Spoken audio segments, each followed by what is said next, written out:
সবাই কেমন আছো? আশা করছি সবাই ভালো আছো, সুস্থ আর স্বাভাবিক আছো। আর আমি তো খুব ভালো আছি, সুস্থ আর স্বাভাবিক আছো। তোমরাও সকলে ভালো থেকো। তো দেখো বন্ধুরা, আজকে আমি তোমাদের সাথে শেয়ার করব আমের আচার।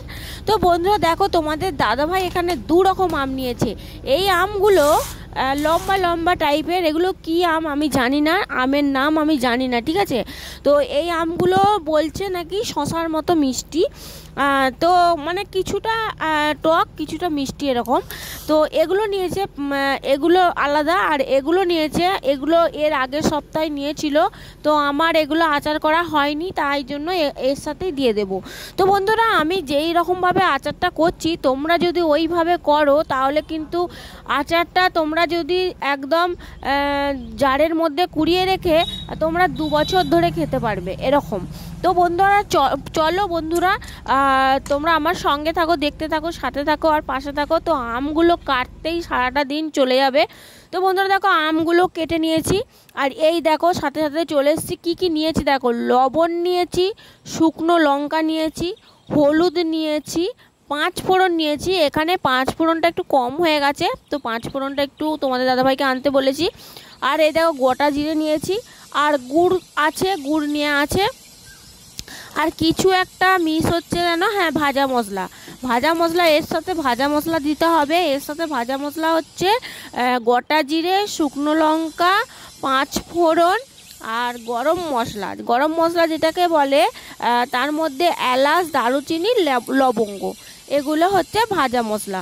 তো ওটা হচ্ছে শেষকালের কাজ, ওটা হচ্ছে কাঁচা কলাই ভেজে আর শেষকালে আচারটা হয়ে গেলে ওর মধ্যে দিয়ে দেওয়া।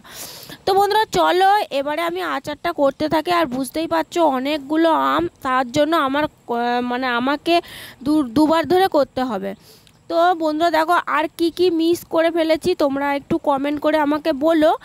আর তো আমি তো সবার মতো করতে পারি না আচার, তো অনেকে অনেক রকমভাবে বানায়, আমি এইভাবেই বানাই।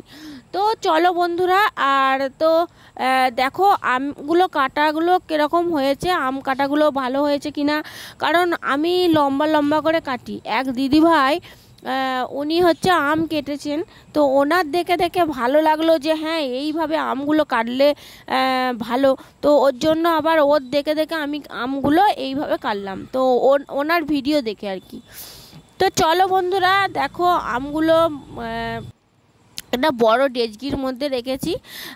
তো এবারে বন্ধুরা তোমাদের কাছে একটা কথা বলি, যে আম কিন্তু সিজনের সময়, তো আম যদি আমরা যদি আম তৈরি করে, আমের আচার, আমের তেল, আমের মানে নানা রকম আর কি সব কিছু যদি আমরা তৈরি করে রেখে দিই, তাহলে কিন্তু দেখো বর্ষাকালে বা যখন বৃষ্টি পড়বে বর্ষাকালে, হ্যাঁ তখন কোনো কিছু থাক আর নাই থাক, এই আমের আচার দিয়ে খাওয়া হয়ে যাবে।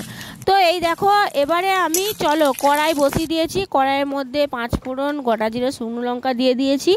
এবারে ওগুলো ভাজার সাথে সাথে আমি আমগুলো দিয়ে দেবো। এবারে আমগুলোর সাথে নুন আর হলুদ দেবো, আর সাথে একটু মানে লঙ্কা গুঁড়ো দেবো। লঙ্কা গুঁড়ো দিয়ে ভালো করে আমি আমটাকে কষাবো, মানে ভালো করে আমটাকে ভেজে নেব, ভালো করে নেড়ে চেড়ে, যতক্ষণ না আমগুলো ধারগুলো একটু চুঁয়ো চুঁয়ো পাড়া হয়ে যাচ্ছে আর কি, ততক্ষণ পর্যন্ত নেড়ে যাবো। তো বন্ধুরা দেখো লাড়তেই থাকবো। আর যেহেতু আমার মানে কড়াইটা ছোট আর আমগুলো বেশি, তার জন্য আমি 2-3 বার করে আমগুলো ভেজে নিলাম। তো এবারে চলো দেখো আমগুলো ভাজা হয়ে গেছে, আর এবারে গুড় দিয়ে দিয়েছি, গুড়টাকে দিয়ে দিলাম। গুড়টা যখন একটু ঝোল ঝোল টাইপের হয়ে যাবে তখন আমগুলো দিয়ে দেবো। তো বন্ধুরা দেখো, এই দেখো আমার আচার হয়ে গেছে। তো তোমরা কে কে আচার খেতে ভালোবাসো কমেন্ট করে জানিও, আর পারলে একটা লাইক করো। তো চলো সবাইকে টাটা। আর